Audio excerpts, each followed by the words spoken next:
వెదవల్లారా ఉదయ్ ఇతని లాటంలో పోయి సార్ మంచిది సార్. మన చూసాను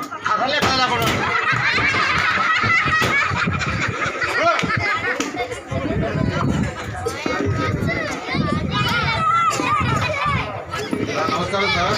నమస్తే రాయుడు గారు. సార్ ఏంటి ఆయుధాలు పట్టుకొని తిరుగుతున్నావు? అవును సార్, మాకు తెలుస్తుంది సార్. మాకు ఏడ ప్రాణహాని ఉంది. ఇది లేకపోతే ఎట్లా సార్, మాకు కష్టం కదా. లైసెన్స్ ఉందా దానికి? సార్ లైసెన్స్ ఏరా రే సుబ్బయ్య. సుబ్బయ్య లేడు. సుబ్బయ్య హాస్పిటల్ లేదు సార్. ఆ లైసెన్స్ 2 నెలల క్రితం అయిపోయిందని మా అన్న చెప్పడానికి ఛాన్సాలు పట్టించుకోలే. సరే సరే.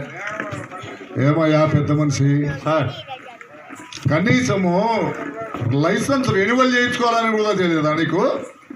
ఎక్కడ సార్ ఈ పనుల్లో ఎక్కడ బయటకు వెళ్తామని ఆడ చంపుతారనే భయం సార్ మాకు. ఏ పనులని నువ్వు చెప్తున్నావు, ఆయుధం నిన్ను కాపాడుతుందని చెప్తున్నావు, మరి రెన్యువల్ చేయించుకోవాలి కదా. ఉదయ్ ఆ వెపన్ తీసుకో, RIR గారికి డిపో పంపిస్తాము, స్టేషన్లో పెట్టు. అలాగే సార్.